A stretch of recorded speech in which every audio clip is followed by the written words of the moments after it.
The volume tile type is going to allow you to set up a few different ways that the player can actually interact in terms of their gravity, their movement, their speed. We'll go into our volume and select this one. By default, it's going to be the representation of it is going to be water, but it could be anything from lava, from water to space to wind tunnels to anything that you want to actually be a force that gets applied to the player as they move around. All right, so we'll go ahead and, with the water selected, go down to volume. And we'll just type in here, we'll say volume. And this will be water type. It's going to be visible. We're going to turn off receive lights. On the image offset, this is one where you can kind of determine, you may have it where you want it in front of everything, but at the same time you may have like two layers. You want something behind the player and in front of the player, so you just kind of determine how you want to set it up on that side. Alright, thumbnail image for the thumbnail image, and we'll turn off our colliders here.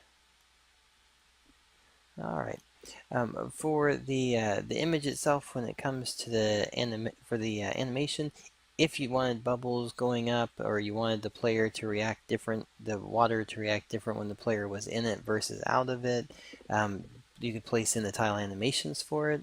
The trigger setting, we want to enable it so that when the player gets into that volume space, that they can actually react differently to it. We'll keep the position rotation scale the same. Alright, so then at the bottom here we have a set of options for the volume. The first one is just being, can you override the player controls, meaning that the player has set up saying, can the player swim or get into a volume or not. Same thing for whether can the player hold his breath within the space, is he even looking for it, does it matter? So you can override those if you want to. I'm going to override it just so that no matter what the player settings are, we know that when he gets into this volume, he'll move at a certain speed. The push direction right now is a -30 up and down, so when the player gets into this trigger box, he's automatically going to start sinking, just to give the impression of the water force on it. You could have it where it's just left and right, so that the player has to keep on pushing forward to try to make it past it. Alright, we have the volume directions. This is meaning what direction can you move while you're inside of the volume. So you may only want a upward movement or a downward movement.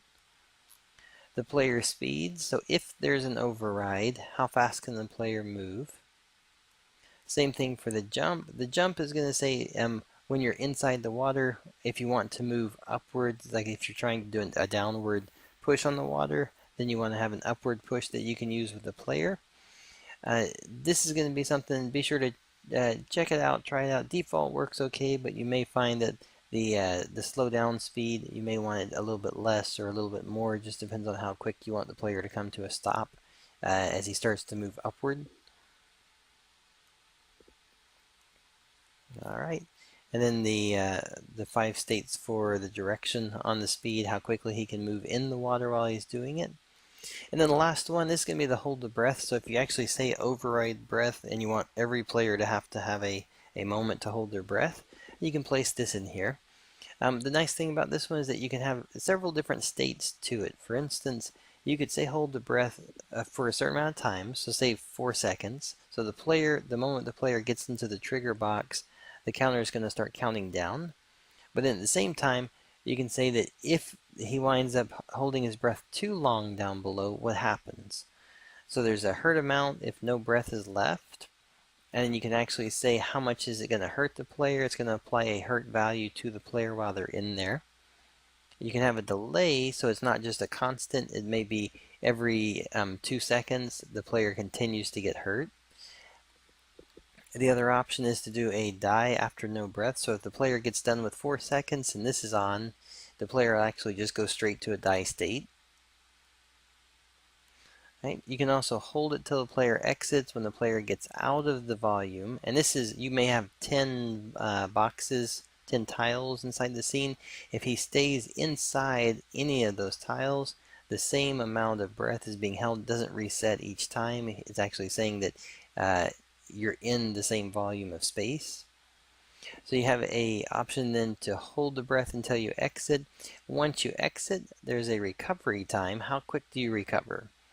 You may have it where it's time-based, so that the recovery rate, 1/10 of a second here, up to, you could just say it's a really quick one, or you could say it takes a longer time to recover your breath. Instant means the moment you exit the trigger box, you instantly go back up to the 40 or 4 seconds. And you can also say none, that's all the time you had, you're done with it, you can't actually get any recovery from it. Alright, so this by itself, a lot of options when it comes to different type of gameplay elements for each type of volume you could jump into with your player or your character.